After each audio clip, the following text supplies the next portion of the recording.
All right, y'all, Rick's About the Morning Show.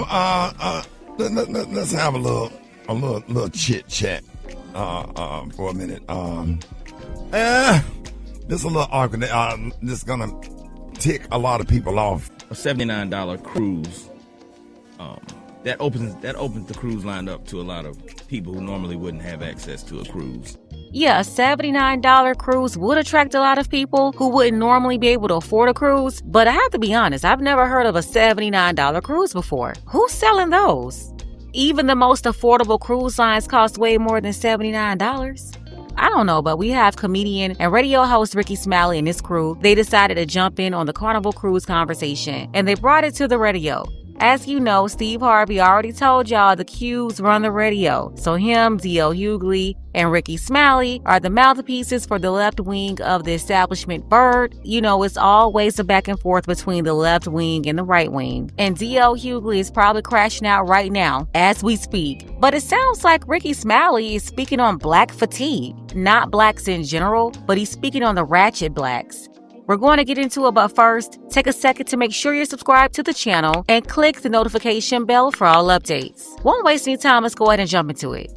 And so a lot of cruise lines are banning rap music. Yeah. They're banning the wobble. They're banning boots on the ground. You can't even bring a fan on board now. And it is...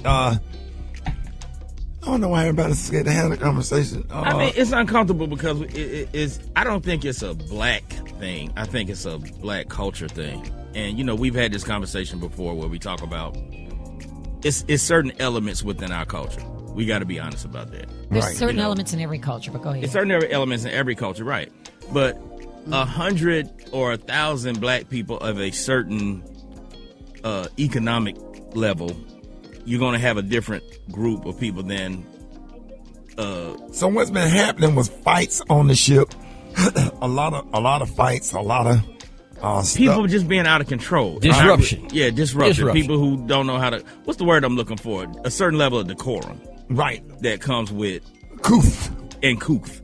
Like if you were to go to a Delta Sky Lounge, a lot of people have been to Delta Sky Lounge. Chill. If you drop that price to $29 for a Delta Sky Lounge, within a month, that's going to be a whole different experience in the Delta Sky Lounge. Yes, let's just admit it. Let's be honest about it. Come on. Within a month, it's going to be a whole different experience at the Atlanta airport, at the Miami airport, at the Detroit airport. It's going to be a whole different situation. And I don't look down on nobody, but... No. And see, he's thinking it's just a class issue, that people with less money have this ratchet behavior, when I think it's a people just not having class at all thing, regardless of their money, regardless of education. Because I've been saying this for years. This ratchet, thought bucket behavior, it's not just present in Bonkeisha in the projects.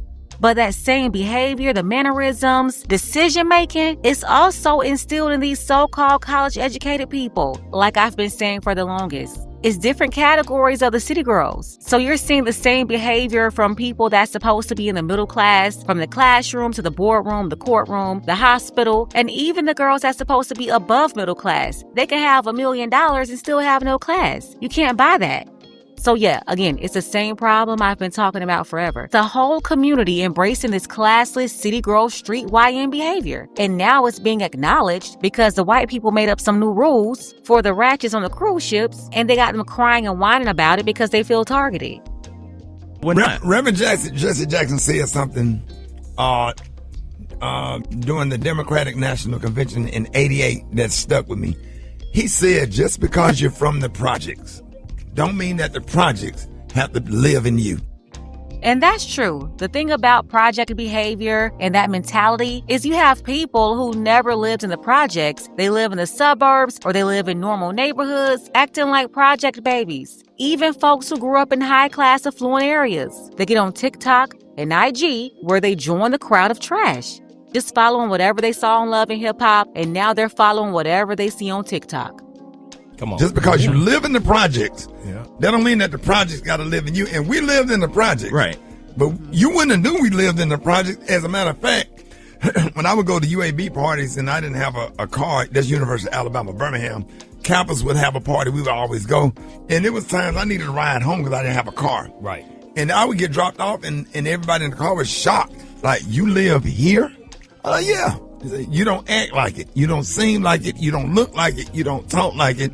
And you just a whole different, like, they didn't roast me or nothing, but they was like, wow, for you to be living right here, you really don't, because I dressed nice. My stuff was neat. My clothes was ironed. I had a little cologne on.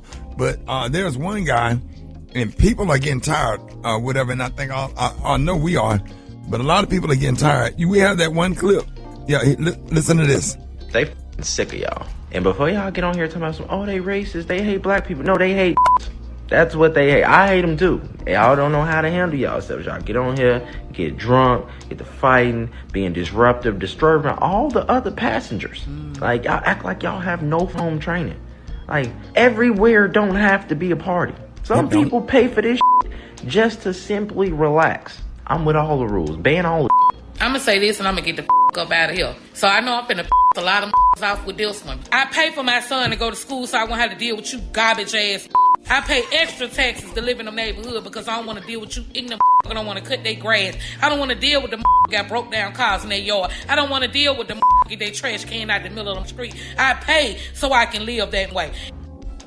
Y'all, Dontavia's Monterio mama says she tired of y'all too. You know what's the problem when Starkeisha got a problem with Starkeisha too. She says she paid more money to get away from y'all. Moved to a better neighborhood so she wouldn't have to worry about broke down cars in the yard, people who don't want to cut their grass or pick up their trash from the street. And see, if somebody said this that black people didn't like, they'll be called the C word. But the truth is, any decent black person is going to feel the same way when they see stuff is out of order. Nobody's trying to live in a broke down environment filled with people with broken mindsets. And no, it's not just black people with this behavior. But when we're talking about black people specifically, it's really up to us among ourselves to figure out our own issues.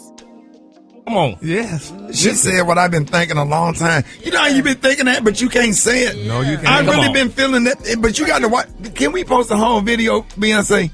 We got to post that whole video. This girl said what I've been feeling for years. Man, can we squash this thing called keeping it real? Like that hood mentality, like you ain't real if you ain't. Like, come on, man. I think that's part of the mindset. Right. So we got to talk more about it, and I want to get your comments and your phone calls about this. Hit us up at 866-9-RICKY, 866-9-RICKEY. Do we be doing too much on these cruise ships and airports? Are we dealing with black fatigue? Hit us up, 866-9-RICKY, Ricky's About the Morning Show. Black fatigue. Where you out? Grown-up conversation to have. Yeah, it's sad though. They know yeah. it. They know it. But the issue is the people are the ones that hit dogs just hollering. But the people, they don't realize that it's them. The ones that's the problem don't realize that they're the problem. I feel like the ghetto black people we talking about are never gonna realize that they're the ghetto black people we talking about. Yeah. It is You sad. think you too good. You think you too good. We'll go off on you and then gaslight you. Yeah. And I don't understand. It's almost like being classy is you just get Punished for being classy. You get punished for being classy and clowned for being classy. Do you ever get that? You think you better than everybody? Yeah, I get called boring. Boring. He called bougie. That's what the whole bougie thing came Yeah, from. that bougie thing. He bougie. They called me a white girl. What? I believe what she's saying. So if she's carrying herself the right way, other black people will try to clown her and say she's acting like a white girl. And I absolutely hate that the low-level people have categorized decency as, quote, whiteness, when it's a bunch of trash white people too. And no, they don't just live in trailers. But I think we got here because it became a thing to accept this junk behavior, especially in black media. Over the years, these shows have been telling black women specifically whatever they want to hear, and they've made it to where you have one group of people that can't be criticized. You know, somehow they're above it or safe from it. So I'm saying when you go around doing that for years, people like Ricky Smiley, Steve Harvey, you're creating the same culture that we're talking about right now because of the unchecked behavior. It's been going on for so long that now it's normalized. Monique Ben told them to stop going outside in pajamas and bonnets. And when she said that, a lot of people got mad. But I believe she should have been supported more in her stance. But we all know people calling out the bad behavior or calling out whatever is out of order, they usually stand on an island alone with no backup. We see it in our family. I got nieces and nephews that don't fuck. kids because they think that Shari is bougie and she think her kids are better than everybody. No, But how do you know like what y'all somebody, motherfuckers. talk about that for a minute. They don't act like y'all. How do you know what somebody thinks? I want to make that make sense. Because they show it in their action. You don't have to say it in your words. Your actions will show it. How people think. You know, they don't want to be bothered with you and stuff. If you come around, they don't want to, shun you down. And it's easy. Exactly. Gary's right. You don't always have to say something for someone to understand you. That's the power of nonverbal communication. Hell. You know, I mean, somebody have a conversation, your ass will not be included in it. You what? You won't be included in a conversation people could be having. They could be having a conversation and you walking in and people. I mean, like you're not even standing there. She said, I'm tired of this, I'm tired of And that. they just shun you. Doing this. Get mad when you use correct English. Well, they can get mad because I don't, but yeah. They get mad about everything. Yep, that's the way it is. People feel pressure when they are forced to adapt their behavior and adapt their. I say when people feel pressure when they're forced to adjust their behavior to be more appropriate. You know, it's like I used to do a joke about taking your hood friend to church. Like you can't take your hood friends to church because they don't know how to pray right, and they pray ghetto. Like that's a real thing. It's like you can't take Black Tony everywhere, but some niggas gotta turn off Black Tony. They like that all the time. I think code switching is important, but people call you weird if you code switch. They call you what?